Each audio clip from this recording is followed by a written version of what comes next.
নবী মক্কায় মূর্তি ভাঙ্গেন নাই। কেন ভাঙ্গেন নাই? কারণ হচ্ছে প্রথমে লা ইলাহা ইল্লাল্লাহ বসিয়ে অন্তরের ভেতরে যেই মূর্তি বসা আছে ওই মূর্তি ভাঙতে হবে, মূর্তির বিরুদ্ধে ঘৃণা তৈরি করতে হবে।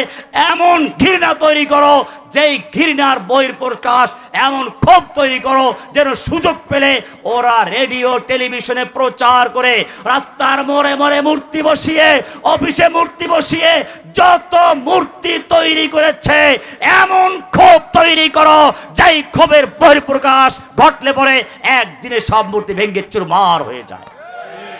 বোঝেন নাই? যেই মূর্তি বসাইছিল সারা বাংলাদেশে 1 মাসেও ভাঙ্গা সম্ভব ছিল, ঠিক কিনা? সব একদিন ভেঙে গেছে। কলবের মালিক কে? ওরা সব প্রচার মাধ্যম দিয়ে অন্তরে একটা মূর্তি বসাবার চেষ্টা করেছে জাতির জনক। অন্তরের মালিক কে? অন্তরের মালিক যিনি, তিনি বলেছেন অন্তরে আমি এমন ঘৃণা তৈরি করছি, তুই কোটি কোটি টাকা খরচ করে যেই মূর্তি বসাবার চেষ্টা করেছি সব ভেঙে দেওয়ার জন্য তৈরি হচ্ছি। আল্লাহর নবী সেটাই করেছেন। মক্কারে 2-4টা মূর্তি ভাঙ্গেন নেই, বরং প্রথম কাজ করেছেন উলাইকা কাতাবা ফি কুলুবিহিমুল ঈমান, তাদের অন্তরে ঈমানের বীজ রোপণ করেছেন, তাওহীদের বীজ রোপণ করেছেন। এমন একদল মর্দে মুজাহিদ তৈরি করেছেন যারা নবীর জন্য জীবন দিয়েছেন। যখন বলা হয়েছে একটু পরামর্শ করতে বসেছেন, কারণ মদিনার লোকদের সঙ্গে চুক্তি ছিল, তারা মদিনায় সাহায্য করে, বাইরে না। বদরের যুদ্ধ বাইরে হচ্ছে, বারবার মতামত জানতে চাচ্ছেন। আনসারদের লিডার দাঁড়িয়ে বলছেন, ইয়া রাসূলুল্লাহ, আপনি বোধহয় আমাদের মতামত জানতে চাচ্ছেন। আপনি জেনে রাখুন, আমরা আপনার প্রতি ঈমান এনেছি, আপনাকে আল্লাহর রাসূল বলে বিশ্বাস করেছি। আপনি যদি আমাদেরকে এই উত্তাল সমুদ্রে ঝাঁপ দিতে বলেন, আমরা আপনার হুকুমে ঝাঁপ দিতে রাজি আছি। আমরা আপনার ডানে আছি, বামে আছি, সামনে আছি, পিছনে আছি। আমরা মুসা নবীর উম্মতের মতো নই যারা বলেছিল মুসা তুমি আর তোমার রবকে যুদ্ধ করো। আমরা বসে পড়লাম। আমরা আপনার বলছি, আমরা আপনার সামনে থাকবো, পিছনে থাকবো, ডানে থাকবো, বামে থাকবো। আমাদের একটা লোক জীবিত থাকা পর্যন্ত আপনার গায়ে একটা তীর আসতে পারবে না।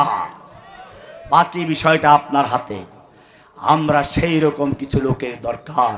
বাংলার জমিনে যখন এরকম একদল লোক তৈরি হয়ে যাবে যারা অন্তরে সাহাবায়ে কেরামদের মতো তাওহীদের ঈমান থাকবে আর হাতে সাহাবায়ে কেরামদের মতো লোহা থাকবে, ইনশাআল্লাহ সেই মুসলিমদের বিজয় কেউ ঠেকাতে পারে না। আমি যুবকদেরকে বলবো, এরপরে বক্তা আছে নাকি? আমি যুবক ভাইদেরকে বলবো, ভালো করে বোঝার চেষ্টা করো। কোরআনে সূরা হাদীদ পড়ো, 25 নম্বর আয়াতে ভালো করে পড়ো। তোমাদেরকে প্রস্তুত হতে হবে। রাজা দাহিরের জেলখানার থেকে 2 জন মেয়ে তৎকালীন খলিফাকে পত্র লিখেছিল।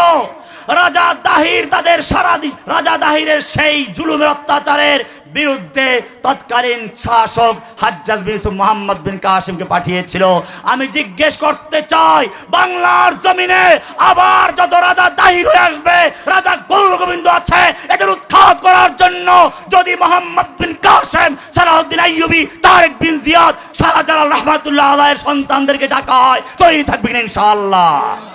তোমাদেরকে কোরআন আহ্বান জানাচ্ছে, আম হাসিব আমা লাকুম লা তুকাতিলুনা ফি সাবিলিল্লাহ। এ যুবকরা, তোমাদের কি হলো?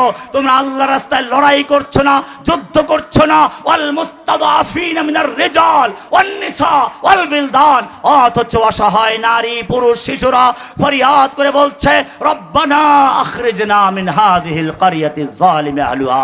হে আমাদের রব, তুমি আমাদেরকে জালিম অধ্যুষিত জনপদ থেকে উদ্ধার করো, জালিমদের হাত থেকে বাঁচাও, জালিমের হাত থেকে আমাদেরকে বের করে নাও। ওয়াজআল লানা মিন লাদুনকা ওয়ালিয়্যা, আমাদেরকে দাও তোমার পক্ষ থেকে ন্যায়নিষ্ঠবান নেতা, ওলি পাঠাও। ওয়াজআল লানা মিন লাদুনকা নাসীরা, আমার জন্য পাঠাও সাহায্যকারী। এই আহ্বান আসছে ফিলিস্তিন থেকে, কাশ্মীর থেকে, আরাকান থেকে, তোমার বাংলার প্রত্যেকটা জেলখানা থেকে।